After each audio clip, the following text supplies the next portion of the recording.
Isso, quem puder, Aham. né, abrir a câmera na hora que for falar, né, a gente pede para esse ser o Ah, caso aí, certo? E aí eu acabei de o colocar a áudio. ordem no chat, né? E só um detalhe aqui, na semana passada, né, não teve a presença, mas além dos professores que já estavam aqui na semana passada, né, e tem a presença de Breno hoje também, e aí 2 alunos de Breno também vão apresentar, certo? E depois aí Breno dá um oi aí na hora que eles for falar, né, para não ser pego totalmente de surpresa aí.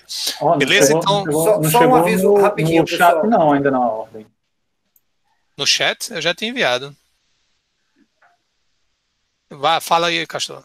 Não, é rapidinho, é só para avisar que eu talvez tenha que sair um pouco mais cedo. Provavelmente eu terei que sair em torno de umas 4. Eu peço desculpas já para quem ficar, tá? Me perdoem aí. Mas Toda vez assim, é isso, né, Castor? não, da outra vez não, eu fiquei até o fim. Então, olha só. Tu tá Vou, generalizando com base em menos que um caso. Mas não é de vou 3 às pegando a 4 não? regra essa das reuniões do Gentes. Ele Mas vai vamos sair de lá. 4, Desculpa, é isso? cara. Não é de 3 às 4 Eu não? vou É sair, de 3 às eu vou 4, sair de é. 4, exato, Sérgio. Eu vou sair de 4. Mas talvez passe um pouquinho aí, dependendo da pontualidade aí do pessoal. Mas então, para não termos Tem mais chance de passar. delongas, É, o Wellington só acabou um de entrar, comentário, então diga aí, Marcelo. comentário rapidinho aí. Comentário rapidinho para tentar que o pessoal participe, né?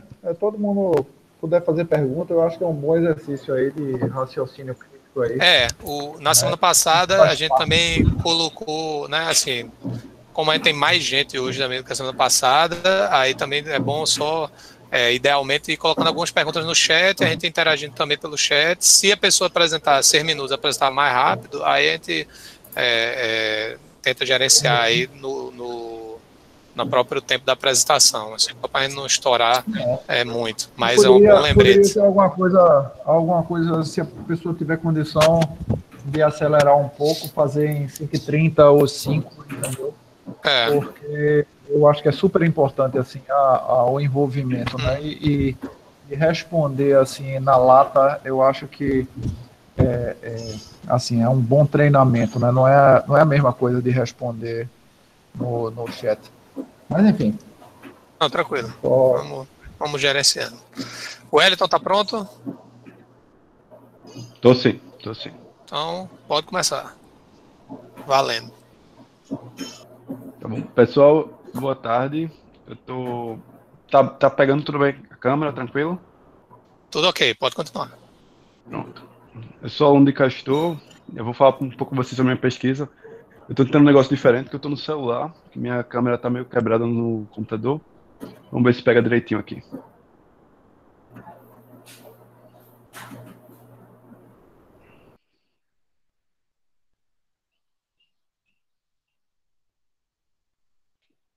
Bem, é, começando, eu vou falar um pouco sobre nossa pesquisa. Eu sou aluno de Castor e estou aqui em Coimbra nesse momento, trabalhando com o professor João Paulo Fernandes, nossa pesquisa sobre consumo de energia em aparelhos móveis. Bem, a princípio, eu queria embasar um pouco porque é importante a bateria, mas acho que todo mundo aqui tem um smartphone, um tablet, alguma coisa, e sabe que não adianta muita coisa você ter o melhor aparelho do mundo se ele está o tempo todo descarregado.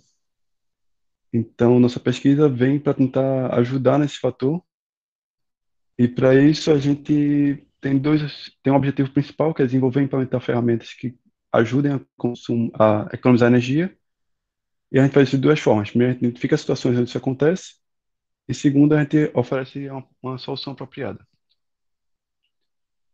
Bem, como exemplo, eu queria ilustrar isso com Java Collections, foi um trabalho que a gente submeteu para a MSR em 2019 e que recentemente a gente fez uma extensão dele.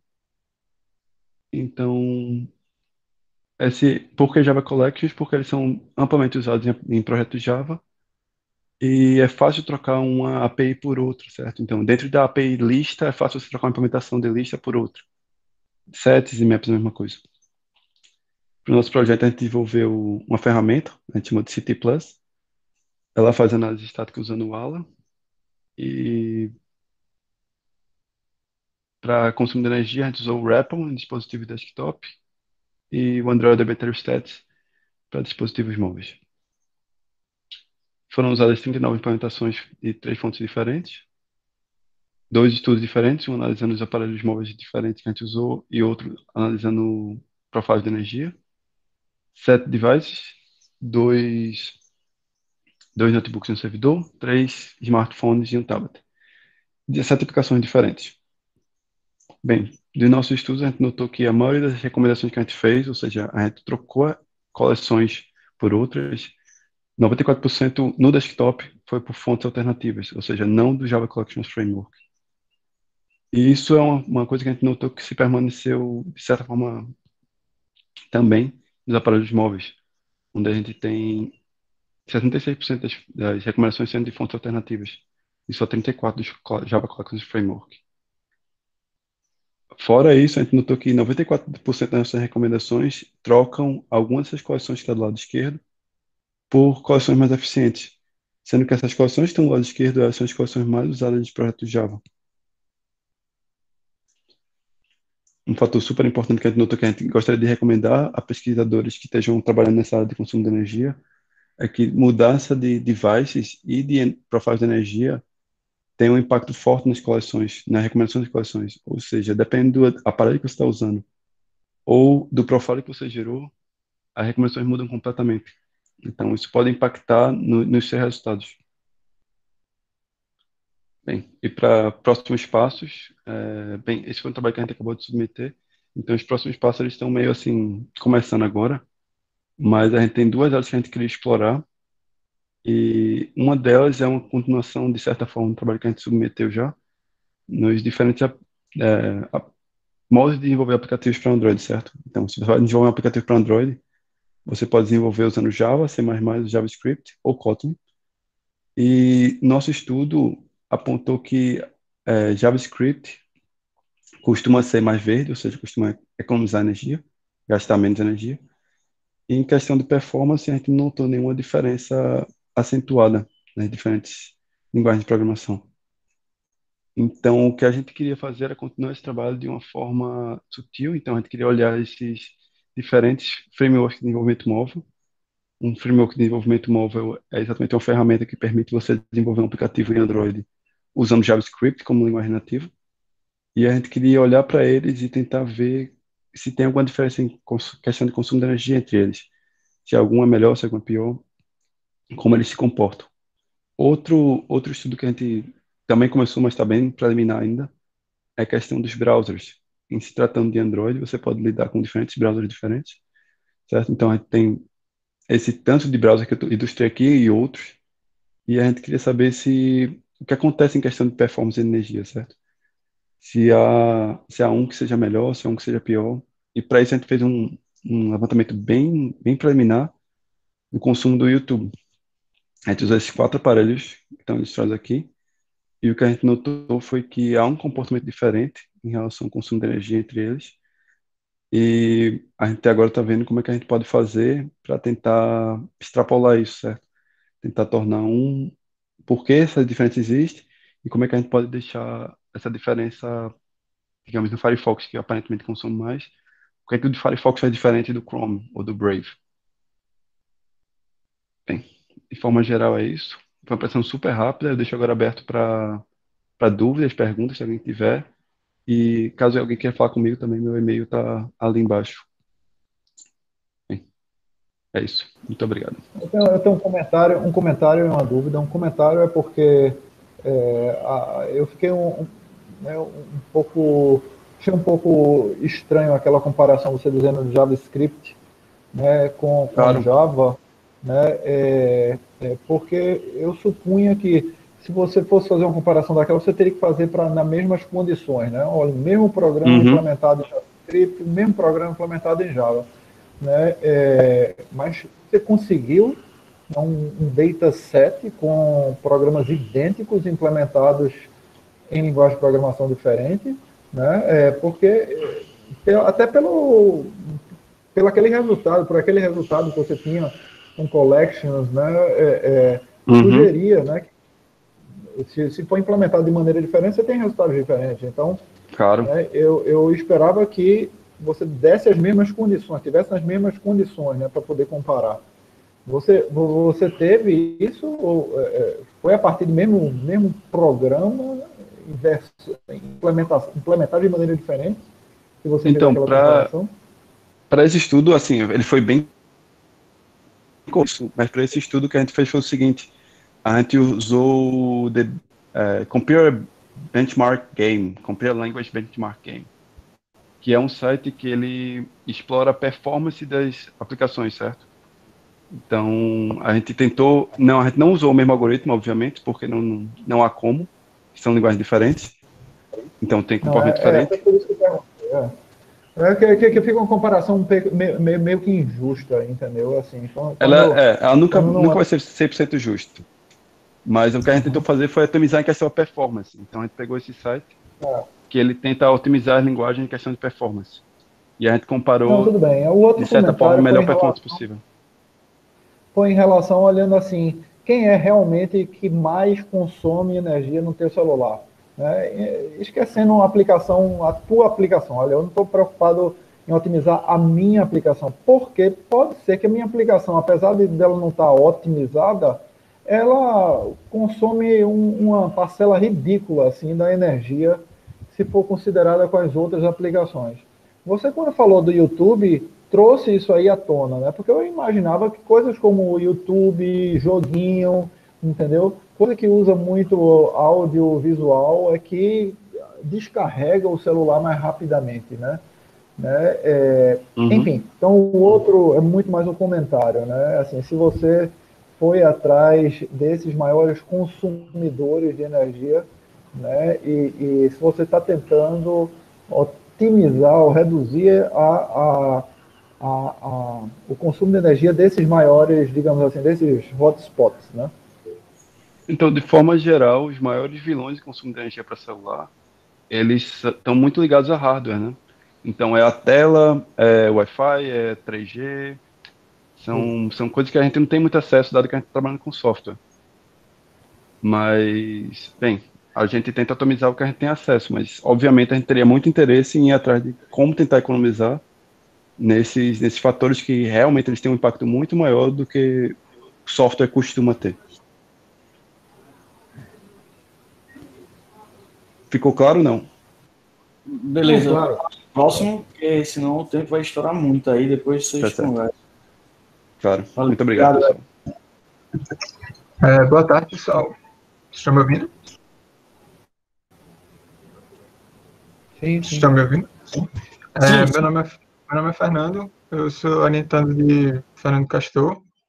No momento eu estou no primeiro ano ainda, estou pagando as cadeiras, pretendo acabar agora esse ano ainda. E o que eu pretendo pesquisar é mais nessa área de átomos de confusão, principalmente focando em JavaScript, que eu trabalho como desenvolvedor web já há um tempo, e é uma coisa que eu gosto, assim, e tenho interesse de entender e pesquisar mais. Mas basicamente é isso.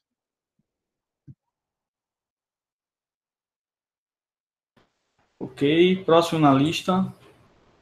Leopoldo parece que teve que pegar Vitor, por isso que eu tô. Opa, oi. Vocês estão me ouvindo direitinho, eu acho. Sou Pedro Queiroga, aluno de Fernando Castor também. E eu tô na graduação, né? Terminando a graduação. E a minha pesquisa é na área de compreensão de código, na área de átomos de confusão também, que eu acho que é esse cara. Aí vou apresentar aqui, aí se estiver mostrando, vocês falam. Não tá vindo ainda, Pedro. Tu botasse aí para Present Now. Espera. Pronto, e agora? Tá vindo. Legal. Deixa eu apresentar aqui. Pronto. Aqui. Compreensão de código, Pedro Queiroga, sou eu.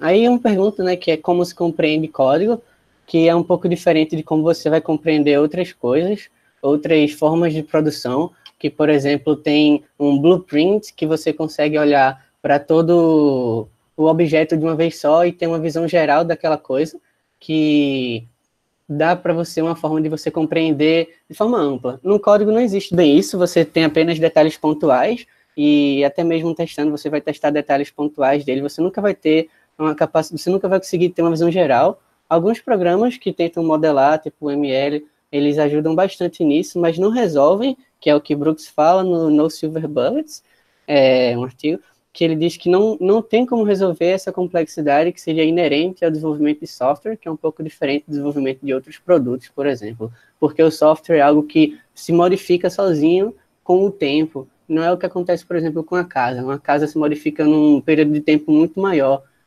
uma escala muito maior do que um software.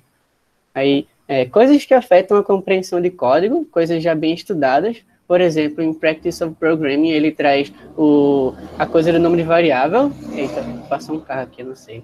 Um nome de variável, por exemplo, checkoctal ou isoctal, uma função que decide se o número está escrito em octal ou não. Isoctal seria preferível, ele causa menos erro no código. Numa code review, as pessoas vão entender mais rápido do que aquela função se trata, e quando outro programador for modificar aquele código, ele vai conseguir saber mais rapidamente, então vai introduzir menos bugs ao redor daquele código, por exemplo, ou quando for modificar aquele trecho de código específico. E em loop também, tem outro artigo que a gente leu que fala que o i é muito mais interessante do que, por exemplo, o x, ou então algo que você invente para contar. Um contador i é o mais claro de todos. Então, quando você muda, aumenta a quantidade de erros que estão associados com aquele trecho de código, que é um detalhe bem pequenininho, mas é um impacto grande, então é interessante.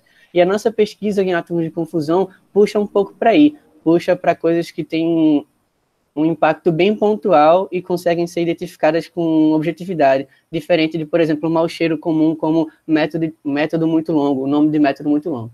O nome de variável também é uma característica dele, que esse aqui é mais um trivia, ele cresce com o tempo. Então, por exemplo, teve um cara que ele conseguiu deduzir quando C começou, quando foi o Big Bang de C, usando uma abordagem parecida com o que os astrônomos fazem para tentar descobrir, assim, dar uma ideia de quando foi o Big Bang. A gente sabe a taxa de crescimento do universo, a taxa de expansão do universo, e a gente também sabe a taxa de expansão do nome de variável. Então, então, usando um método bem parecido, ele chegou que C foi criado em 1969, e C, acho que foi criado o Standard, né, o C Standard, acho que o ANSI C, foi em 1973, então foi bem próximo. O primeiro código C, eu acho que foi 69 ou 70. Interessante. Bem, aí agora a nossa pesquisa, que é átomos de confusão, que seria uma outra coisa que afeta a compreensão de código, e eu esqueci de falar, mas essas coisas que afetam a compreensão de código que eu citei até agora, por exemplo, o i, o isoctal, cresce com o tempo, inclusive o átomo de confusão, eles são complexidades acidentais, eles são diferentes do que eu citei no começo, que eram complexidades inerentes ao processo de desenvolvimento de código. Uma complexidade inerente é aquela que a gente não vai conseguir nunca resolver, por exemplo, a coisa de visualizar o código todo de uma vez só e ter ele na cabeça 100%. O átomo de confusão, ele é algo que é introduzido por exemplo, erro de programador. O programador, ele se expressou mal, ou então ele usou uma construção que não é tão comum. E essa coisa de ser comum é interessante porque vai variar da linguagem de programação e da cultura também. Então é um aspecto bem social da programação e da compreensão de código.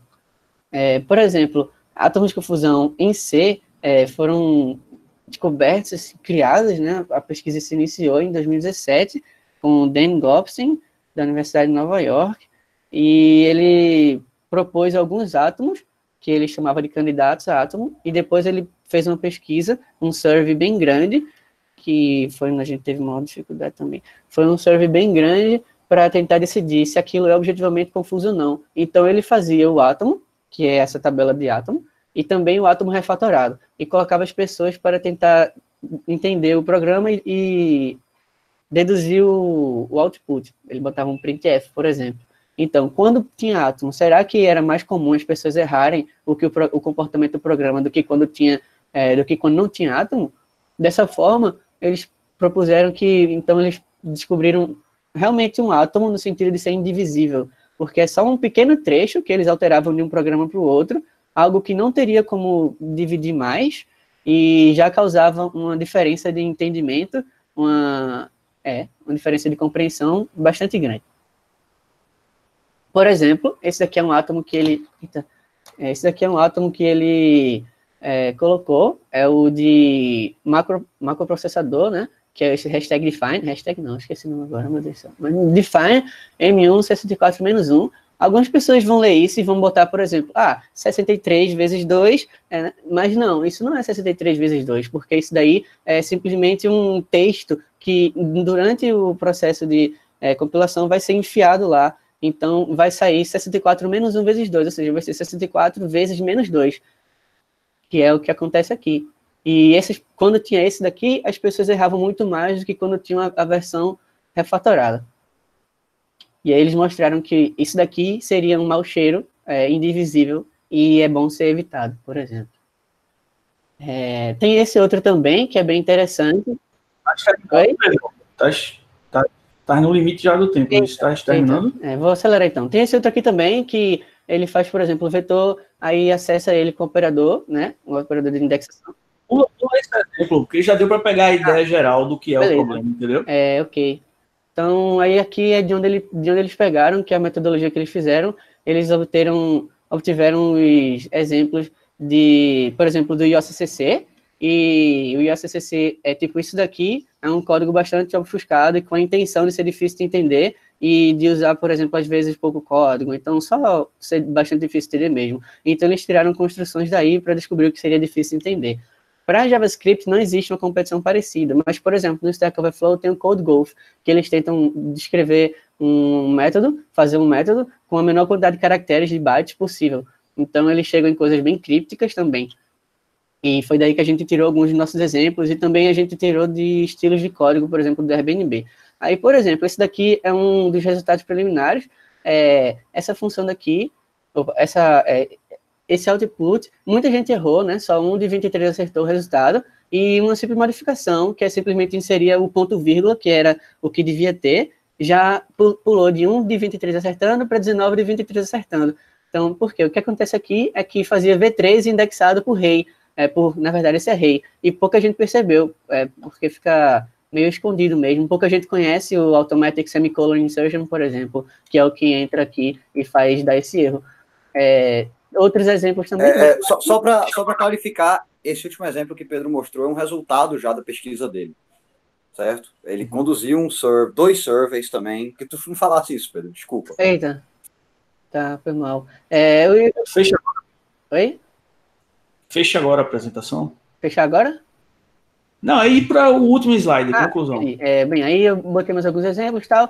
Aí aqui eu ia falar do server que eu rodei, que era esse server do JavaScript e também um server para Swift. Pedro, tu tem que ir para o último slide, porque já estourou muito tempo. E tu já tem uma apresentação agendada para gente, onde tu vai detalhar bem mais, entendeu? Entendi. Esse é o último slide, na verdade. Eu ia encerrar aqui. Beleza. Ok. Ok, próximo.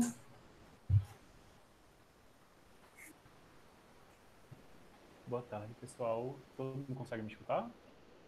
Tá baixo. E agora? Melhor, Rei. Melhor. Pronto.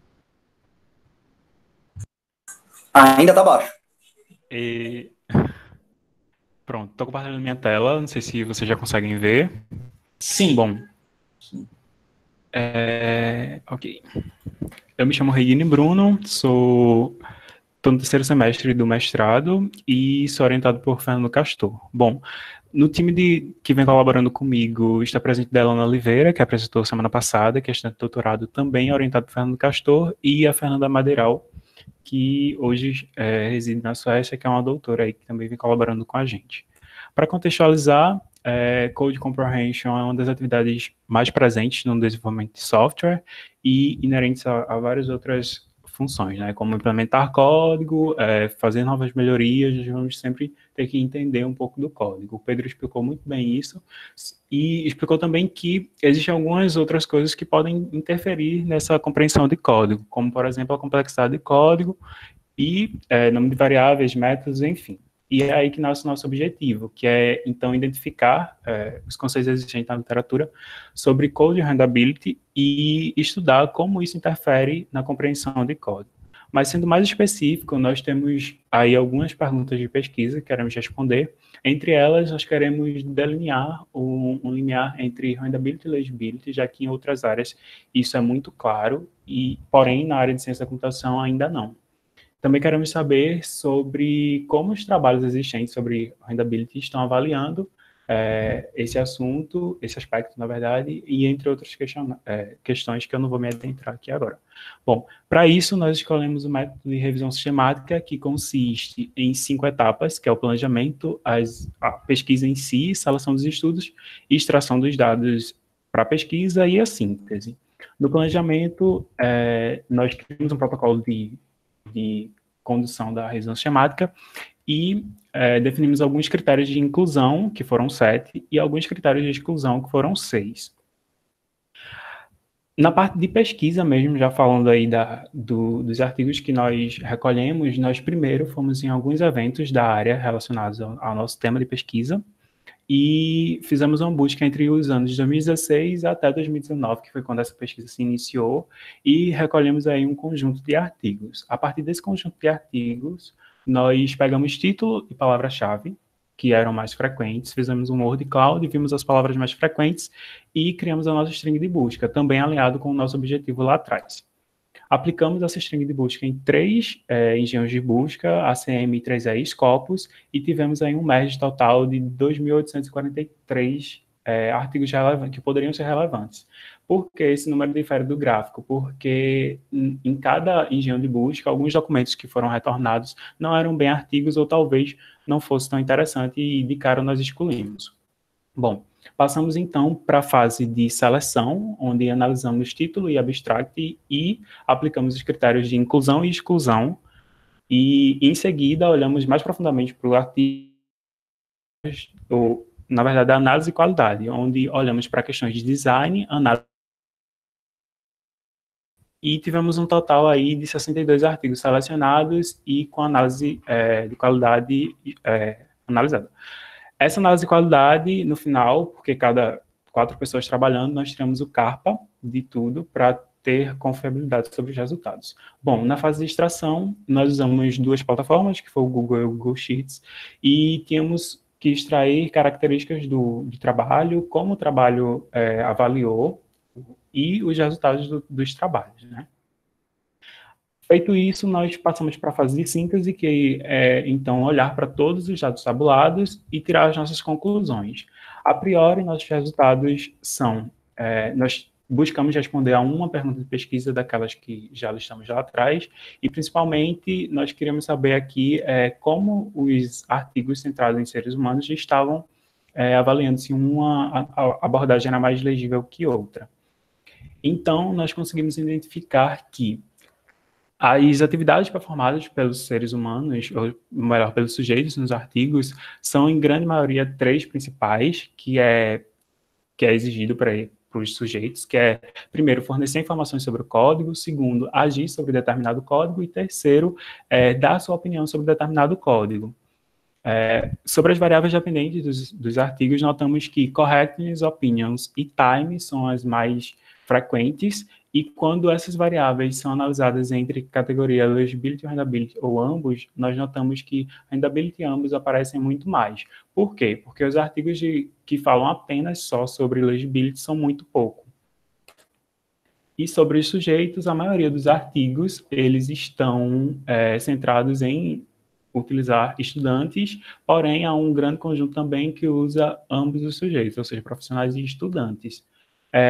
Mais sobre esses achados iniciais, a gente tem um Gentes próximo mês dedicado a ele, ou qualquer dúvida que eu não falei aqui agora que você acha que pode ser esclarecida, é só chamar no chat.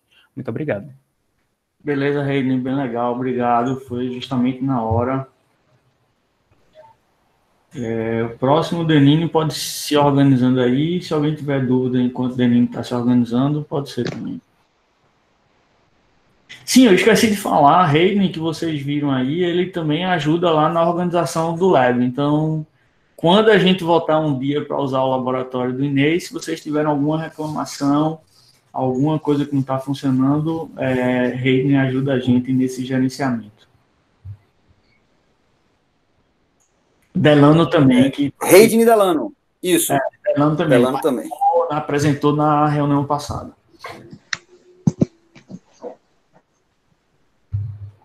Vamos lá? Beleza, pode começar? Boa tarde, pessoal. Eu me chamo Denini, eu sou aluno de Marcelo, comecei agora no mestrado, sou formado em SI pela UPE. Estou no primeiro semestre ainda. A gente começou trabalhando com testes Flakens na área de ambientes Androids. A gente está tentando submeter um paper para a IXME, que vai ser daqui a 2 semanas. E a gente está colaborando com o professor Leopoldo. E, em resumo, comecei agora e é isso. Não tenho muito para falar da pesquisa ainda não, porque a gente não concluiu. Legal. O artigo é sobre o que mesmo? Testes Flakens em ambientes Android. Ah, tá. Beleza. Beleza? Próximo. Obrigado, Danini. Leopoldo voltou? Mas pode ir, Keila, então. Voltei. Ok. Estão conseguindo me escutar? Sim, bem. Tá, então, boa tarde, tá? Eu me chamo Keila, eu sou aluna de doutorado, eu estou no primeiro semestre. Eu sou orientanda do professor Marcelo. O meu mestrado foi na Universidade Federal de Alagoas, em modelagem computacional do conhecimento. E, assim, a minha pesquisa de doutorado, ela ainda não está bem definida. Porém, estamos trabalhando atualmente em um projeto que é o Playground Ripple, que envolve a construção de uma ferramenta de apoio ao desenvolvimento. No caso, ela busca através de PNL, que é processamento de linguagem natural, snippets de código a partir da documentação de bibliotecas Nodes. Ou seja, o usuário ele digita uma consulta em linguagem natural e todos os snippets da documentação NPM que corresponde àquela consulta são recuperados e apresentados ao usuário. Aí, em seguida, o usuário pode optar por testar trechos para ver qual melhor adequa ao seu código. Ou seja, é um busque e autocomplete. Então, assim, o objetivo geral da pesquisa é reduzir esforços, melhorando a produtividade dos desenvolvedores Node, fornecendo melhor acesso a snippets, samples de pacote e tarefas independentes em um ambiente que ele permite reproduzir rapidamente esses artefatos.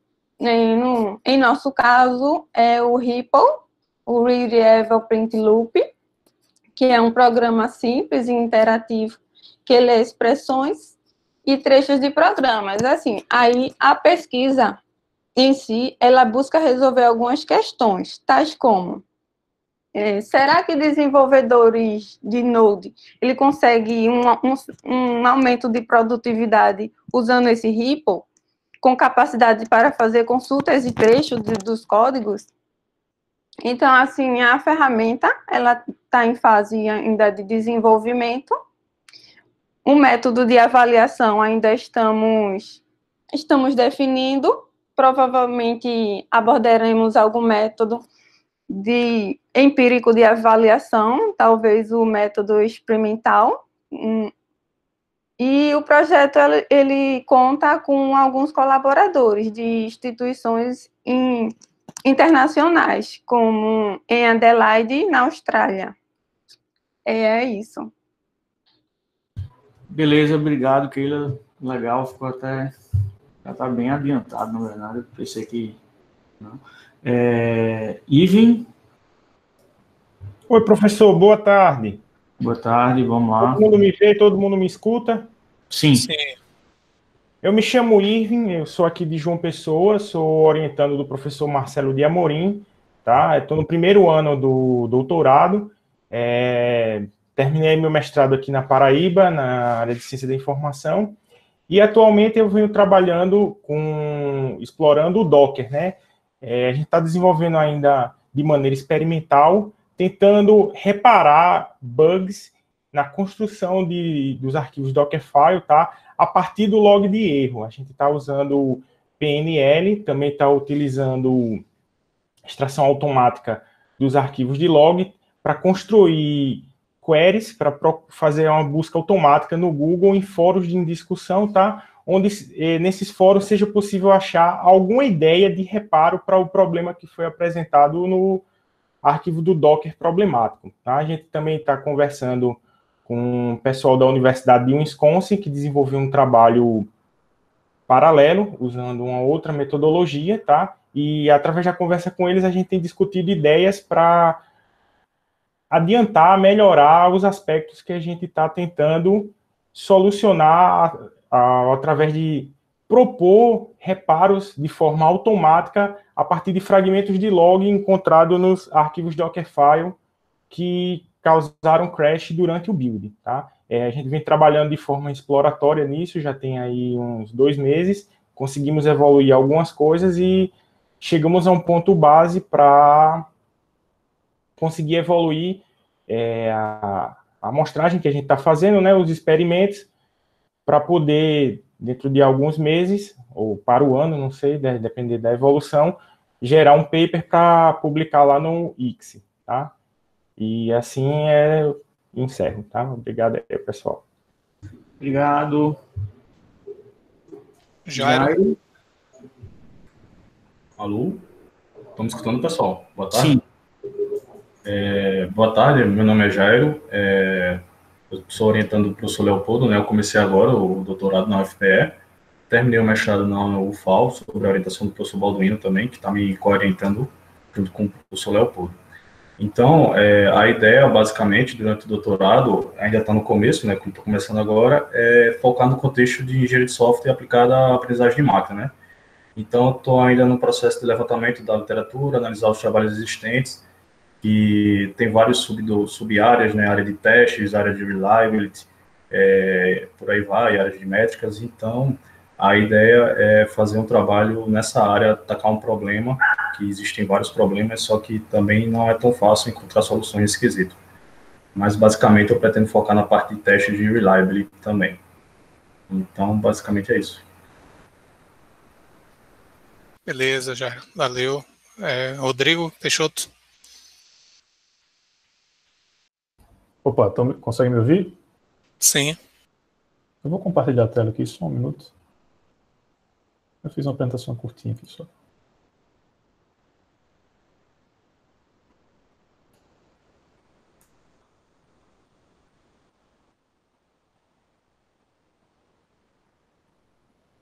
Vocês conseguem ver?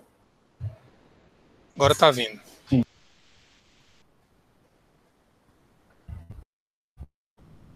Tá. Eu sou orientando do Leopoldo, né, também, no mesmo formato sobre orientação do Balduino aqui em Maceió. Né?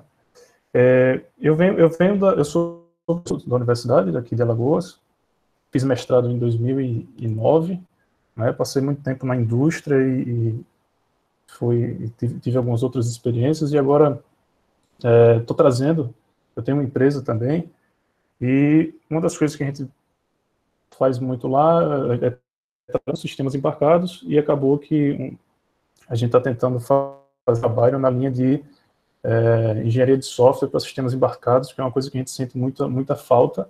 A gente vê muitos problemas no desenvolvimento de sistemas embarcados por falta de aplicação de técnicas e tem muita dívida técnica, muitos problemas no geral. Tá, mas o começo do trabalho eu comecei agora também, né? Então as aulas começaram há pouco tempo, mas eu comecei extraindo de algumas coisas que eu falo na minha empresa há um tempo, uma ideia que a gente usa né, da gente. Então acabou que a gente criou um middleware, que chama Zeta, né? Então ele é um middleware para ser aplicado em sistema de tempo real, e a gente usa, ele é basicamente ele se baseia, né, no Public Subscribe para trabalhar, e aí eu comecei a pesquisar. Ele para a gente ele é muito bom, mas eu não entendia muito bem, assim, em termos de pesquisa, o que a gente aplicava nele, né? É muito prático. Eu tento passar um pouco mais para a indústria, para pesquisa. E aí, esse aqui é mais ou menos o review dele, né? Ele funciona como um broker, só que isso é dentro de um sistema operacional, né? E aí os serviços conversam através dele. Então, é o IPC, né, que a gente trabalha com o Public Subscribe para conseguir um desacoplamento espacial, temporal, de sincronia. E também o código desse filme ele é gerado, então a gente tem um modelo, e a partir desse modelo a gente cria esse middleware, né? E aí o status atual do escrevendo um artigo para o 2020, o deadline agora é dia 27. Então, tentando ver se isso que eu estou extraindo da indústria, ele vai ter alguma relevância na pesquisa, e vamos ver se tem algum resultado positivo aí nessa conferência. Tá bom? E encerro por aqui. Beleza, Rodrigo. Laís agora. Isso. Oi, gente. Boa tarde. Vocês estão me ouvindo? Sim, funciona bem. Então, eu me chamo Laís, sou aluna de Leopoldo, entrei agora no mestrado, primeiro semestre. Tive a oportunidade de trabalhar com ele o ano passado, durante a especialização. E aí a ideia inicial seria dar continuidade ao trabalho que eu desenvolvi na especialização no projeto Motorola. Só que nas últimas reuniões que a gente teve com o pessoal do grupo de pesquisa, surgiram outras necessidades, né, que poderiam e que precisam, segundo eles, serem abordadas primeiro, e a gente está estudando ainda para definir, de fato, qual é o escopo da minha pesquisa no mestrado. Na especialização, eu trabalhei criando um protótipo para selecionar automaticamente casos de teste a partir de features de produtos. E aí, a ideia, que a gente está tentando ver se consolida de fato, é gerar, no caso, um documento único com as features desse produto dentro do projeto Motorola, mas ainda está bem inicial, então eu não tenho resultados ainda. Na verdade, a gente não tem nem definido o escopo da pesquisa de fato. E é isso. Obrigado, Laís. Karine, agora. Olá, pessoal, boa tarde. Estão me ouvindo direitinho? Sim. Então, eu vou apresentar aqui. Enquanto está carregando a apresentação, todo mundo está se acostumando ainda, certo? Mas uma sugestão, não precisa perguntar se está ouvindo, vocês começam a falar, se não der para ouvir, a gente vai avisar.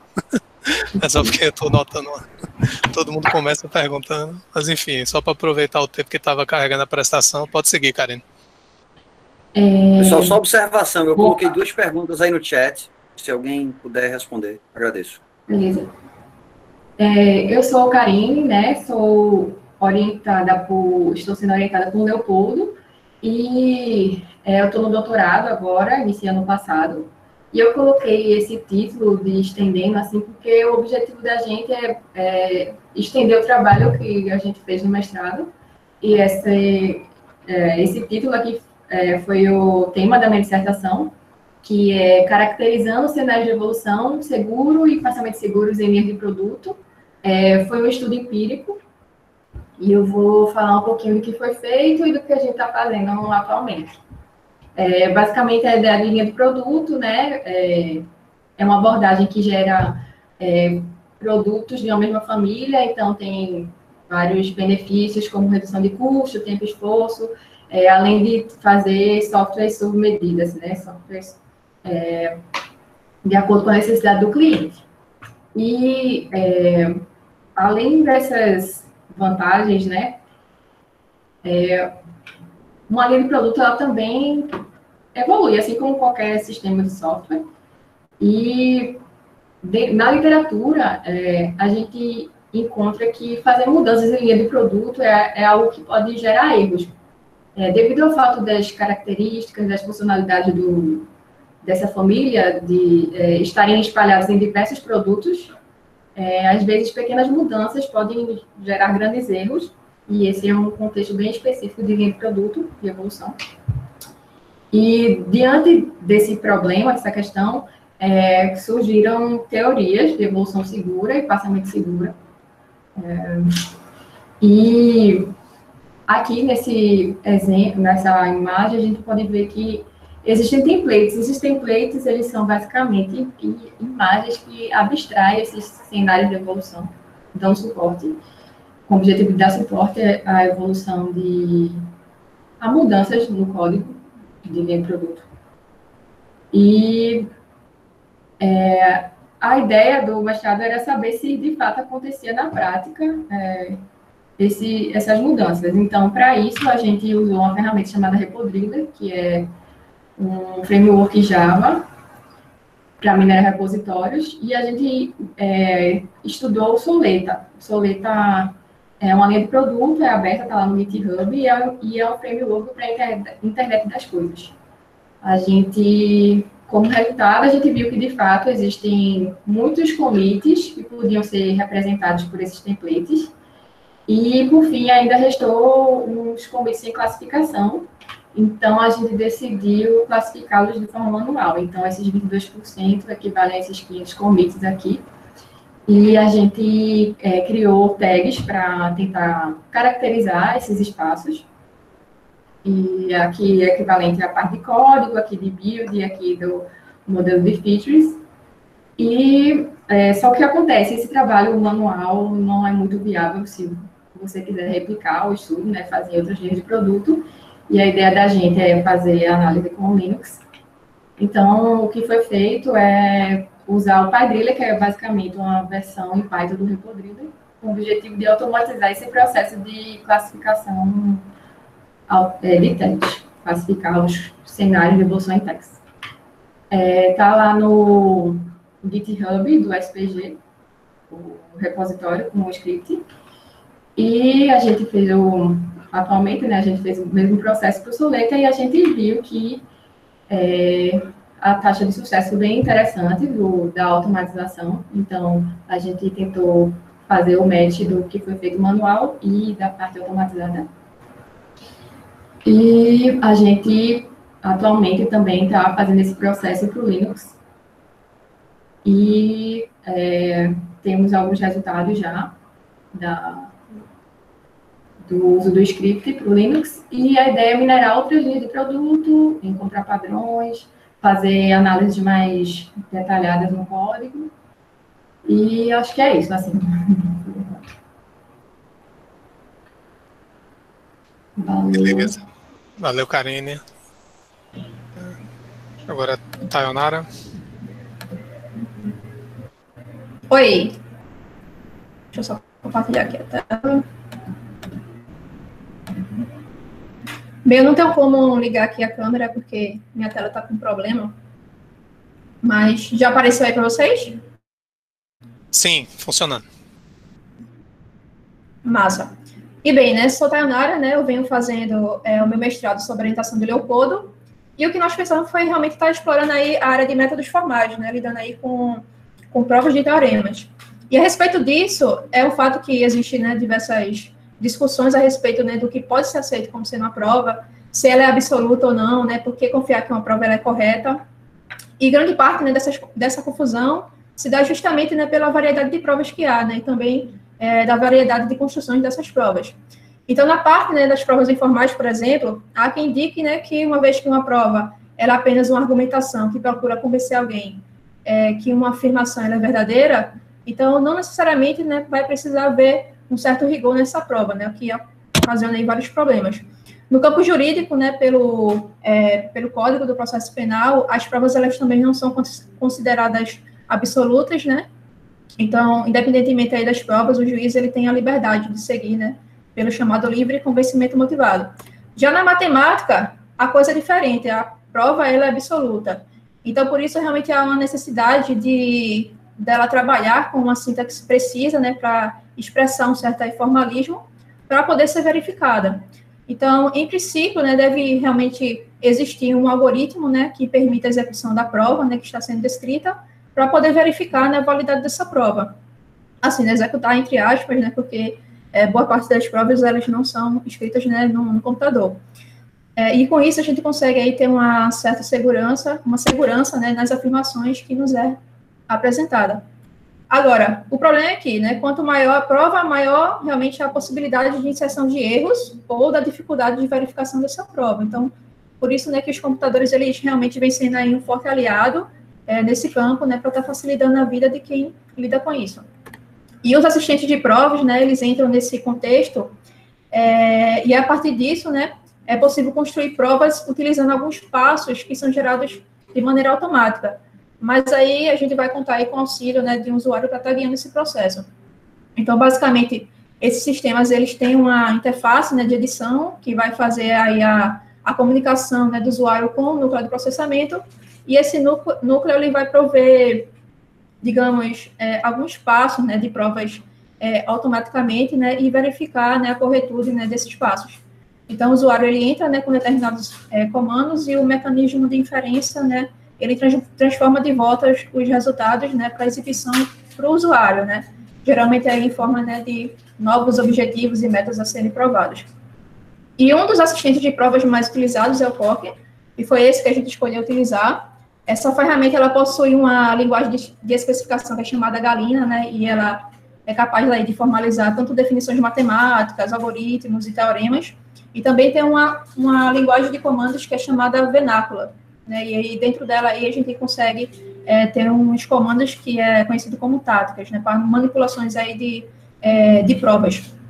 Então, o que acontece é que na hora de provar os teoremas, na IDE, o usuário, ele observa, né, a meta atual, que é aquilo que se quer provar, e ele escolhe uma tática, né, a ser usada em cima dessa meta, ou também, né, pode usar, né, em cima das hipóteses, né, tem essa opção. Isso é basicamente aí um processo, né, de tentativa e erro. O usuário, ele vai analisar, né, o feedback da ferramenta para decidir se continua ou se volta uma etapa anterior, né, para usar uma tática diferente. Se der tempo, no final eu mostro, né, um exemplo, isso na ferramenta, né, mas provavelmente não vai dar. Então, mas beleza, né, uma vez que a gente tinha, né, essa ferramenta em mente, o próximo passo foi definir exatamente o que iríamos fazer. E em LPS, né, linha de produtos de software, como a Karine ela já introduziu, há esse problema quanto à questão de evolução das linhas. E por isso, realmente, é importante ter essa noção de refinamento de linha de produtos, né, para garantir a preservação do comportamento dos produtos dentro da linha. E alguns trabalhos, né, foram feitos e dão suporte, né, à evolução segura e parcialmente segura. Dentre esses trabalhos, né, encontra-se essa formalização da teoria, né, de refinamento de LPS no PVS. PVS aí é um outro assistente de provas, e até Leopoldo, né, que formalizou esse trabalho. E o que acontece é que a gente resolveu fazer o mesmo, só que aí utilizando o COC.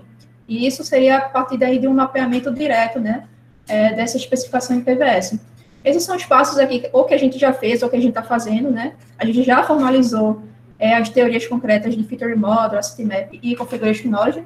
A gente já fez a especificação, né, da teoria geral de refinamento de LPS. Também já usamos o Type Class, né, para fazer a distanciação da teoria geral com as teorias concretas. Não está aqui, mas a gente também fez a especificação, né, está fazendo, na verdade, a especificação dos templates, né, que dão suporte à evolução segura, e também, né, está traçando aí comparações entre esse sistema, né, COP e PVS.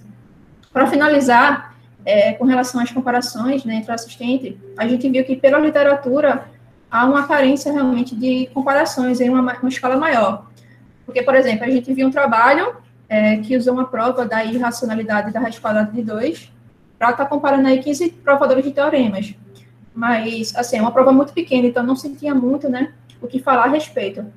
E com esse projeto, a gente já tem aí, tem vários arquivos, tanto em COP como PVS, a gente tem uma oportunidade maior de estar fazendo essa comparação, né. A gente planeja realmente fazer aí uma comparação arquivo a arquivo, né, apontando as diferenças nas duas formalizações, e também, né, apontando limitações do sistema e coisas do tipo. A gente também fez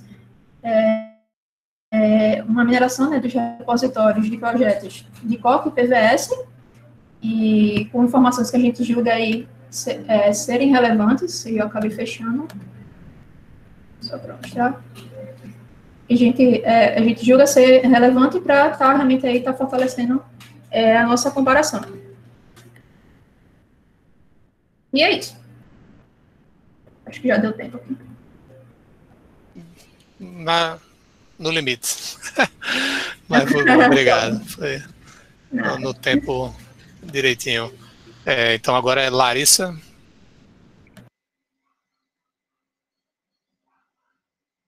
Oi, pessoal. Não sei se estão me ouvindo. Funcionando. Vendo e ouvindo. Tá. Vendo. Meu nome é Larissa, né? Para quem não me conhece, eu sou orientadora de Sérgio, tá? E do doutorado, e só vou voltar aqui para apresentar.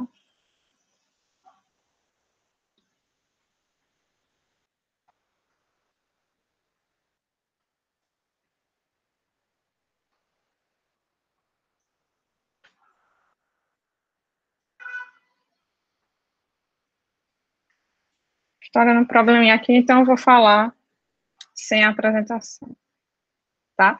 Então, meu trabalho, ele especificamente sobre experimentos em engenharia de software, tá? Então, para contextualizar, a gente fez uma análise, né, no meu mestrado, que foi baseada num artigo, né, de Schoberg, que ele fez um survey analisando, né, experimentos controlados e quais experimentos em engenharia de software. Então, nesse trabalho, né, que foi uma análise do ano de 93 a 2002, então ele concluiu, né, que a comunidade de engenharia de software precisava, né, de guias para estar auxiliando, né, no processo de planejamento, na execução, né, e relatório de experimentos, né, em engenharia de software. E a partir disso a gente surgiu, né, a ideia da minha pesquisa de mestrado, foi justamente fazer um mapeamento sistemático para analisar depois, né, desse trabalho de Schoberg, como é que estava na situação dos experimentos. Então, foi uma análise de 2003 a 2013, tá? Então a gente encontrou algumas evidências, né, de que esses experimentos, eles ainda precisavam, né, de, digamos assim, melhorar, né, os relatórios de experimento, porque, assim, a gente encontrou algumas, digamos assim, métricas. Por exemplo, 53% dos experimentos, eles não tinham informações claras se o experimento era obrigatório ou não, né? 70% dos experimentos, eles não falavam, né, se foi dada alguma recompensa, né, para o participante. E aí a gente resolveu investigar melhor, né, essa temática, tá? Então, no doutorado, o objetivo identificar, né, como esses experimentos estão sendo conduzidos e trazer, né, um apoio, né, um suporte para o relatório, né, de experimentos controlados, né, e quase experimentos, né, em engenharia de software. Na apresentação eu tinha colocado assim de forma mais visual, né, a metodologia que a gente está usando, mas aí teria que ajustar aqui as configurações e eu não vou, para não perder tempo, tá? Então, uma das etapas da pesquisa é a realização de um survey com os autores, né, do mapeamento que a gente fez no mestrado, tá? Então, para isso, desenvolvi um sistema que pudesse pegar, né, a base de dados do mapeamento e dizer, ó, desse artigo, o autor, ele não mencionou qual foi a recompensa do participante, se teve desistência, enfim, todos os detalhes, né, do experimento, o que é que não foi reportado no artigo, né? Então, o sistema traz essas informações de todos os artigos que a gente fez o mapeamento, o primeiro mapeamento, tá? Então, lá no sistema que eu construí, né, o autor vai poder dizer qual foi o motivo, né, dele não ter colocado cada uma das informações. Paralelamente, né, a essa etapa, né, então a gente está fazendo uma atualização, né, do mapeamento, porque, como eu falei, a gente fez só até 2013, e a gente precisaria atualizar, né, para o ano de 2009, né, no caso, até ano passado. Então, a gente está fazendo essas duas etapas, digamos assim, de forma paralela. Então, as venues que eu não falei, né, a gente tinha analisado inicialmente foi o Wix, né, o ESEM, o TSE, o EASY, o JSS e o Journal de Engenharia de Software Empírica, tá? Então, essas foram as venues que a gente analisou inicialmente, e agora a gente está atualizando, né, os anos de 2004 até 2019. Concluída a parte desse segundo, né, mapeamento, né, então a gente vai precisar inserir todas essas informações, né, desses experimentos que a gente encontrar, né, quais foram as informações também que os autores deixaram de informar nos artigos. E aí a gente vai também inserir todas essas informações lá naquela parte do survey, né, e depois vai enviar, né, todos de uma vez, né, para os autores. Então, lá ele vai poder ter uma visão, né, de todos os artigos que a gente analisou, né, de cada um dos autores, e ele vai poder, né, ajudar a gente respondendo, né, alguns motivos dele ter não ter colocado, né, determinadas informações sobre o experimento. A partir disso, né, a partir dessas duas etapas, aí vai ser possível a gente construir, né, uma espécie de modelo, né, que tu chama de modelo, mas exatamente a gente vai ter uma visão melhor depois de concluir dessas etapas, né, para conseguir, né, trazer, digamos assim, um conjunto de informações que a gente chamaria de essenciais, né, para um experimento, e informações secundárias, né, que caso tenha espaço, né, no local, né, depende de como vai ser esse relatório do experimento, se ele vai ser um short paper, um full paper, se ele vai ser um relatório técnico, né, então esse modelo ele trazia, né, vai poder trazer essas informações básicas, né, secundárias, né, que o experimentador vai precisar, idealmente, reportar, né, dependendo, né, do tipo de relatório que ele vai utilizar para reportar o experimento. E, por fim, a gente vai fazer, né, uma avaliação, né, com os principais, né, pesquisadores da área sobre esse modelo, né, que vai ser construído. Então, perguntar se eles concordam, né, enfim, fazer uma avaliação, né, do que os especialistas, né, em experimentos acham, né, sobre essa nossa proposta. Então, basicamente, é isso, a minha pesquisa de doutorado. Beleza, valeu, Larissa. Kenji?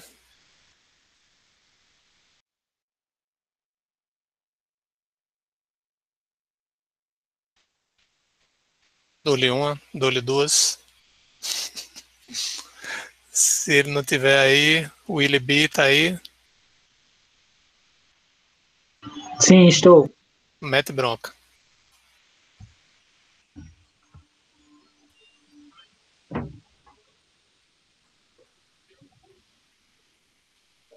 Pode falar. Então, boa tarde, pessoal. Meu nome é Wilby Ferreira. Eu sou aluno de doutorado sob orientação de Sérgio Soares e Juliana Saraiva. Nossa pesquisa está relacionada a processos de transferência de conhecimento interorganizacional. Então, o que é isso, né? São processos relacionais que surgem do desenvolvimento de conhecimento, compartilhamento de conhecimento e aplicação do conhecimento com a finalidade de gerar resultado para as organizações envolvidas, que podem ser desde outputs acadêmicos até inovação em produtos, processos ou ferramentas. Então, como é que isso acontece, né? Geralmente, as empresas têm algum problema para ser resolvido e elas procuram instituições de inovação ou laboratórios de pesquisa para tentar solucionar esse problema. Então, é estabelecido uma comunicação entre os envolvidos, se inicia um processo de compartilhamento do conhecimento, da qual é composta geralmente por dois atores, a fonte, que é a detetora do conhecimento, e o receptor, quem está buscando esse conhecimento. Então, a fonte, ela faz o compartilhamento do conhecimento para o receptor, e ele, ao absorver, vai aplicar esse conhecimento para resolver determinado problema. Então, assim se configura um processo de transferência de conhecimento. Então, o problema que existe aí, que foi identificado na literatura, é que existem diversos fatores que impactam esse processo, como um baixo nível de cooperação entre os envolvidos, a falta de confiança, né, porque às vezes a empresa não quer passar determinadas informações para um instituto de inovação ou para um laboratório de pesquisa acadêmica, a distância cultural que surge por ter diferentes interesses entre os atores e a divergência de prazos de entregas, que às vezes a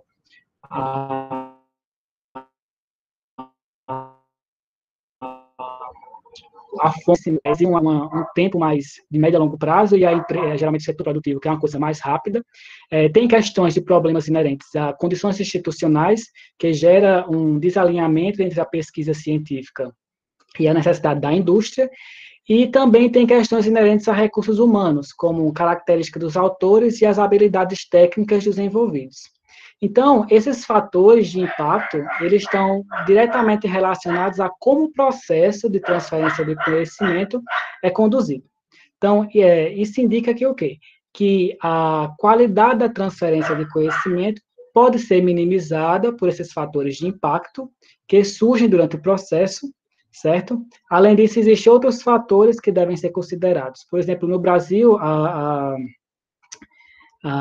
Instrução Normativa 04, ela indica, indica a necessidade de realizar a transferência de conhecimento, mas ela não detalha como esse conhecimento, essa aplicação, essa transferência de conhecimento deve ser aplicada ou medida, né? E, além disso, a transferência de conhecimento ela é reconhecida como um elo crítico entre o apoio à inovação. Então, nós observamos que a carência de mecanismos avaliadores no processo de transferência de conhecimento interorganizacional pode minimizar esses desafios, né, esses fatores de impacto. Então, nosso objetivo é desenvolver métricas para avaliar esse processo de transferência de conhecimento.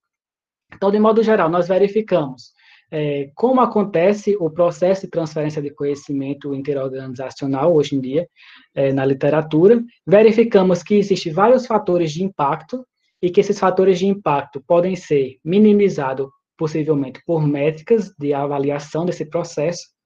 Então, nós iremos verificar na prática, na indústria, como a indústria tem avaliado esse processo de transferência de conhecimento, se existe alguma métrica sendo utilizada na prática, que nós acreditamos que não, e nós vamos propor essas métricas para maximizar ou aumentar a qualidade da transferência de conhecimento em ambientes de inovação. Beleza. Agora, quem está aí de volta? Tô sim, Leopoldo. Tô aqui. Agora você tem 4 minutos. Beleza, vamos embora. Aqui, viu, rapidinho. Tô tentando compartilhar a tela, peraí. Não tô conseguindo. Não tô conseguindo compartilhar a tela, não. Só fala, velho. Vamos embora. Estão enxergando minha tela agora? Tenta desligar a câmera e depois compartilhar para ver se funciona. Tá chegando agora. Agora veio. Demora um pouco. Tá vendo a minha tela? Sim. Beleza. Bem, pessoal, boa tarde. Sou Fernando Kenji, aluno de doutorado do professor Sérgio Soares e sob orientação do Gustavo Pinto, do lado da UFPA. Vou falar um pouco, né, rapidamente, e tentar ver dentro dos 6 minutos. Tá? Em 2001, né, surgiu a engenharia de software baseado em evidências, tá? Proposto por Kitchen, Dibban e Magnet Jorsen, tá? Onde eles definiram que a engenharia de software baseada em evidência tinha por objetivo, né, prover, né, a melhor evidência, né, que pudesse integrar experiência prática. Depois disso, após essa proposta, dessa metodológica da engenharia de software baseada em evidências, surgiram diversos estudos que são chamados de estudos secundários, né, e basicamente a maioria era em torno de revisões sistemáticas da literatura e mapeamentos sistemáticos. Apesar que a gente também tem outros tipos de estudos secundários, como Gray Literature and Multivocal Literature Review. Contudo, mesmo com essa ascensão, esse aumento do número de estudos, né, com estudos secundários, como até alguns aqui comentaram que estão conduzindo, tá? Foram identificadas algumas falhas, né, alguns problemas, como, por exemplo, o professor Fábio, daí da UFPE, também, em 2011, identificou que as revisões sistemáticas, elas falham em prover um guideline, né, algum guia para os praticantes e como utilizá-las. E Garros, em 2016, ele fez uma investigação, tá? E ele fez uma comparação entre as revisões sistemáticas, né, e o que elas provinham ou não de evidências práticas. E ele identificou que carece disso, tanto as revisões sistemáticas quanto os mapeamentos sistemáticos. E em 2017, o Bruno, que também é do nosso grupo de pesquisa, ele fez uma pesquisa e conseguiu identificar que existe uma falta de conexão entre as revisões sistemáticas e a prática, né? Ele fez essa comparação do Stack Exchange, fazendo a comparação disso. Então, a gente consegue perceber que existe essa diferença, né? Essa falta de conexão entre a engenharia de software baseada em evidência, né, as revisões sistemáticas, e a prática. Então, em 2016, o Garoso ele fez uma proposta. Que tipo de proposta foi? A gente poderia utilizar uma nova abordagem que já é utilizada em outras áreas, conhecido como Multivocal Literature Review. Então, o Multivocal Literature Review, o que ele faz?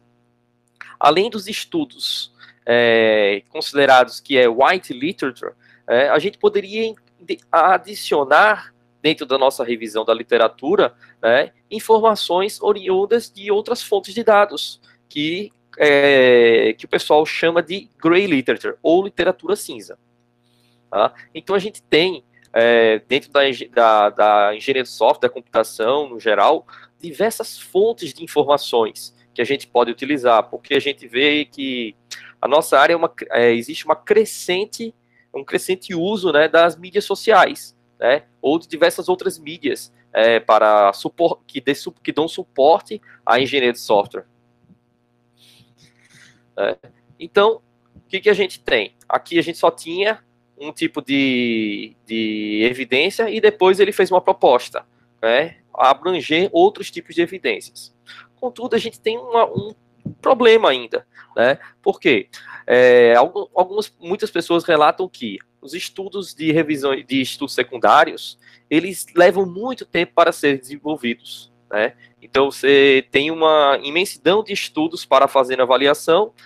Imagina agora você ter que incluir tanto os estudos da White Literature, da engenharia da literatura tradicional, e agora incluir a Gray Literature. Então, isso daria um problema muito grande também. Tá? Então, qual é a nossa proposta? Tentar produzir um guia e como a gente pode só utilizar a Gray Literature.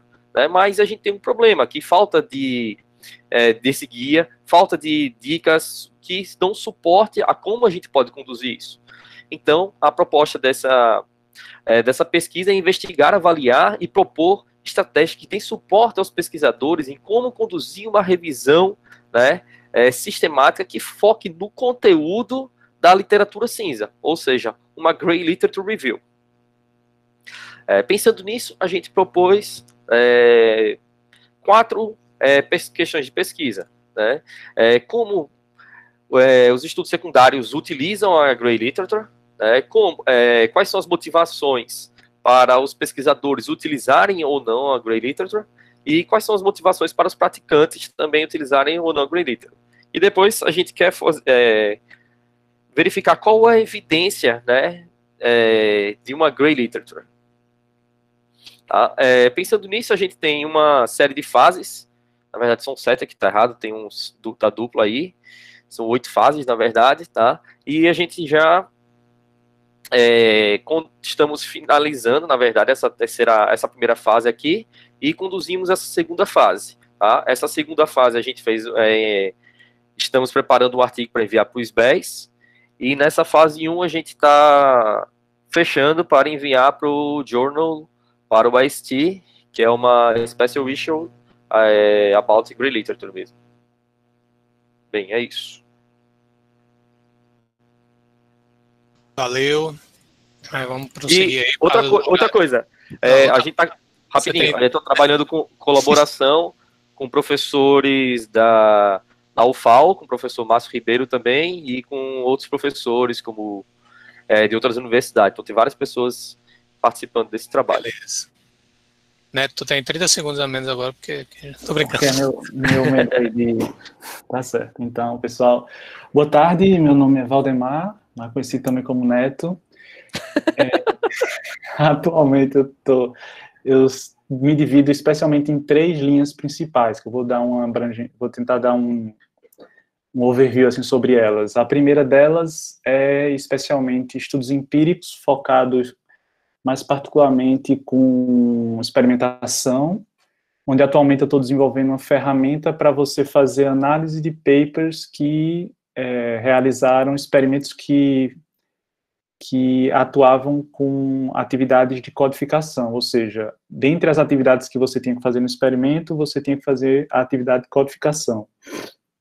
De forma que essa ferramenta, você consegue dizer as características que você quer realizar para o seu experimento, ele consegue sugerir papers que sejam similares aos que você quer realizar.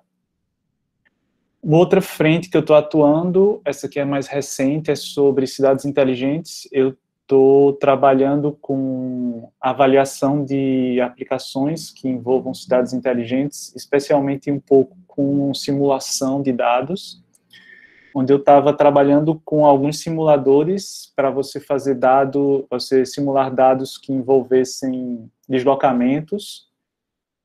Aí esses dados seriam usados pela plataforma NOT, que é do César, mas eu estou tendo alguns problemas para desenvolver aplicações sobre essa plataforma NOT. Então, basicamente, o que eu tentei recuar um pouco agora desse escopo mais abrangente, e atualmente o que eu estou tentando fazer são simulações de dados que tenham simplesmente geolocalização, ou seja, que eu tente colocar dentro da plataforma um dado que seja simulado, que seja partindo de como se fosse um ponto de geolocalização, e isso aqui seja consumido por uma aplicação qualquer. E a terceira linha, que também, junto com o grupo Inês, a gente faz um suporte à realização de avaliações empíricas de qualquer tipo de trabalho. De forma que, se alguém estiver fazendo algum trabalho e queira fazer a parte de avaliação, especialmente empírica, a gente tenta trazer um suporte tanto de know-how para dizer como é que o seu estudo empírico deveria ser feito, o que normalmente é feito, e sugerir alguns estudos que você possa se basear para fazer uma avaliação empírica mais condizente com o esperado. É mais ou menos isso. Quer dizer, ok. Vilmar?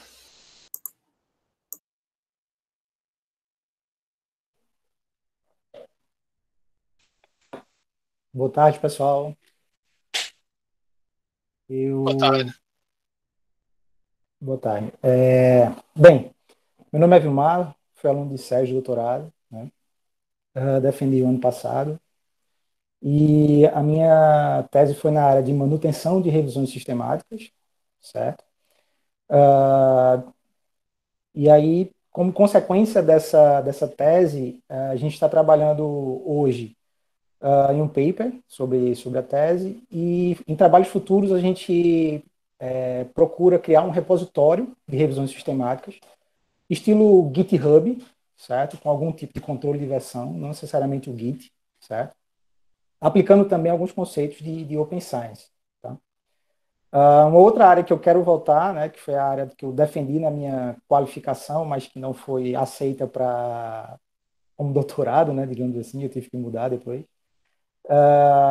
é sobre extração dos dados em revisões sistemáticas usando algoritmos de mineração de texto, certo? E outra ideia também que a gente tem de pesquisa é na área de construção colaborativa de conhecimento aplicada a revisões sistemáticas de literatura. Então, basicamente, esses são os 3 pontos, né, que a gente está começando, né, continuando no primeiro e começando nos outros 2 pontos. Beleza, era isso aí. Beleza, valeu, Vilmar. Liliane, vulgo Sérgio Soares. Beleza. Liliane, ela é coordenadora lá da graduação na Unicap, e calhou ela tem uma reunião fixa esse horário, então eu vou falar em 30 segundos aqui, mais ou menos, o que ela está fazendo. Como o Neto falou, Liliane e eu, nós 3, a gente meio que puxa um pouco esse grupo, porque são os doutores mais antigos que estão mais ativos, então tem esse trabalho na área de dar suporte a métodos empíricos, vamos dizer assim, de forma geral, para pesquisadores em engenharia de software.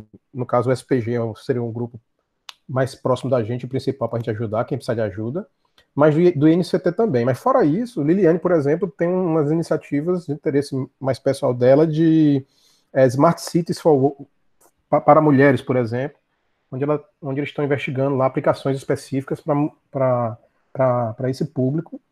E também ela está começando uma pesquisa, o Neto até participa também, ela ajuda um pouco, mas o interesse dela na parte de ética.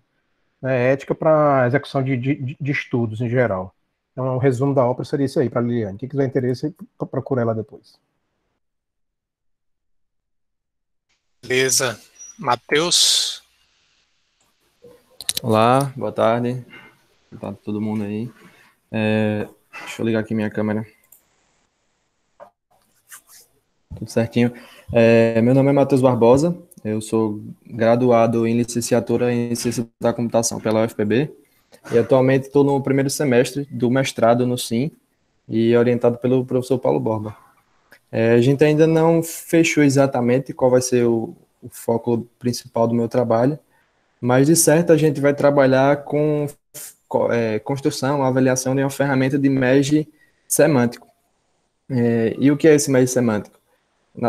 Na verdade, assim, atualmente as ferramentas de mesh, um exemplo do GitMesh, eles não olham a semântica do código que eles integram, e aí, por exemplo, se dois desenvolvedores alteram métodos dependentes, eles não detectam esse tipo de conflito, né? Então, a gente está tentando usar técnicas de análise estática para detectar, para conhecer, né, a semântica do código e conseguir detectar esses conflitos que as ferramentas de mesh atual não conseguem, não detectam, né? O professor Paulo Borba já fez alguns trabalhos com relação a isso, e um dos, ele analisou 72 cenários de mesh e com a ferramenta de mesh semi-estruturado. E conseguiu observar vantagens com relação à ferramenta de mesh tradicional, sendo que em alguns pontos os conflitos ainda não foram detectados. Um dos pontos é, por exemplo, a questão de refatoração. E talvez meu trabalho siga por esse caminho aí, a gente tentar implementar novas análises que consigam detectar conflitos nos casos de refatoração ou em alguns outros casos que ainda não conseguimos detectar. Então é isso. Qualquer coisa, podem mandar pergunta no chat aí. Certo, pessoal? Obrigado. Valeu, Matheus. Marcela? Oi, pessoal. Vou compartilhar minha tela. Acho que melhor.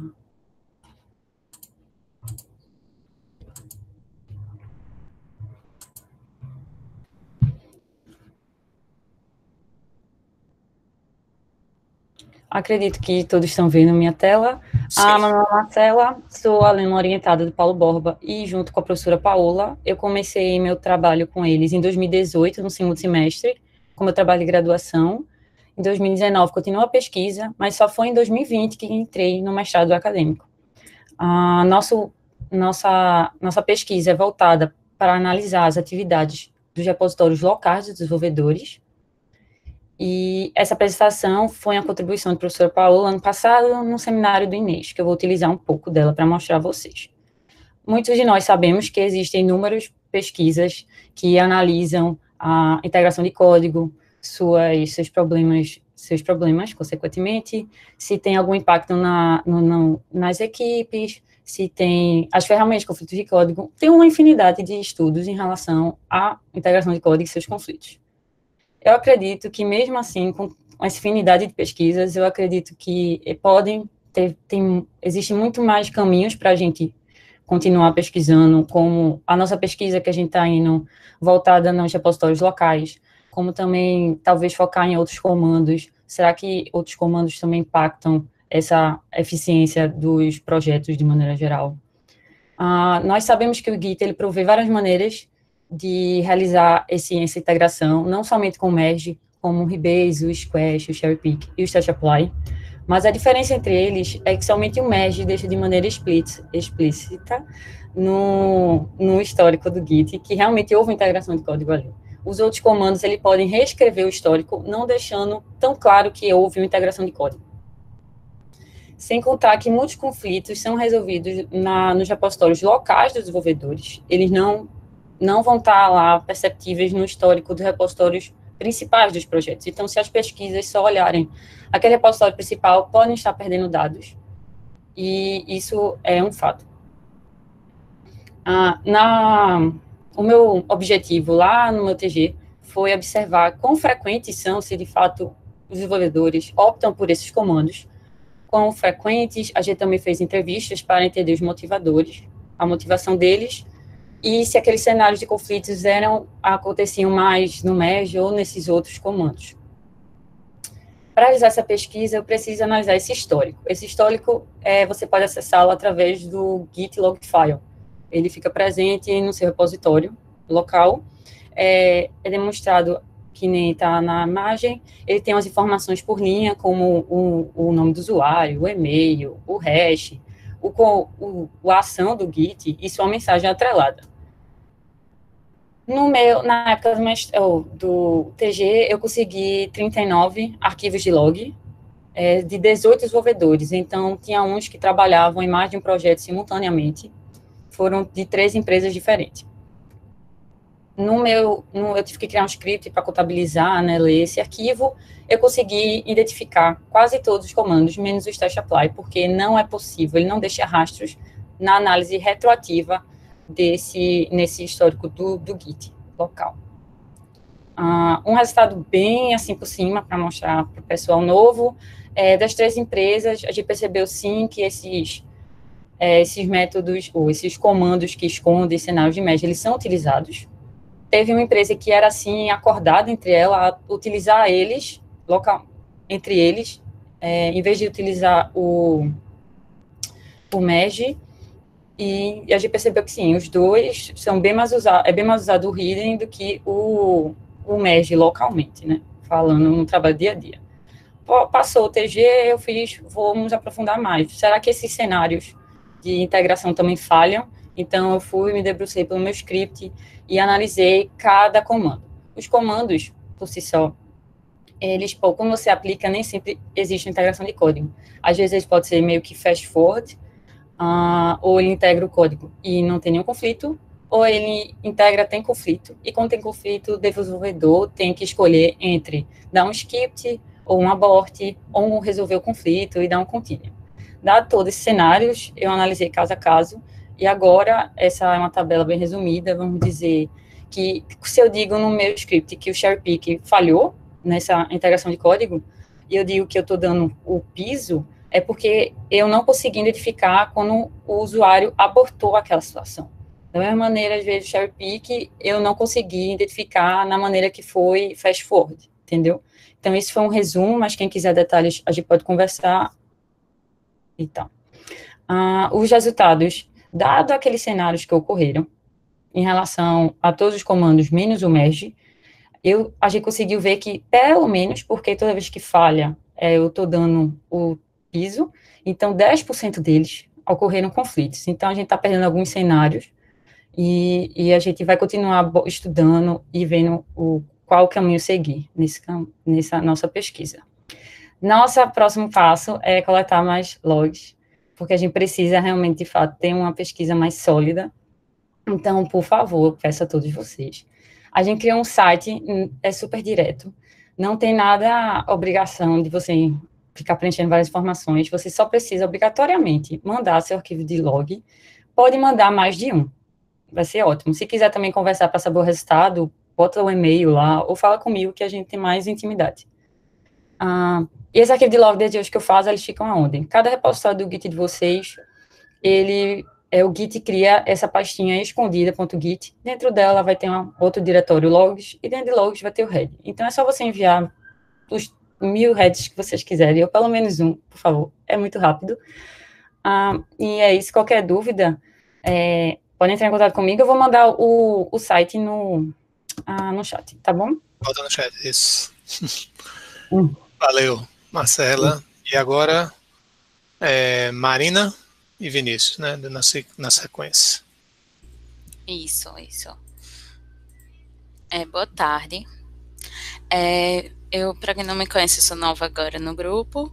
Eu me chamo Marina Queiroz, eu me formei na UFPB, no Campus 4, em licenciatura em Ciência da Computação, e atualmente eu sou aluna do primeiro semestre do mestrado, e eu estou trabalhando com o professor Breno.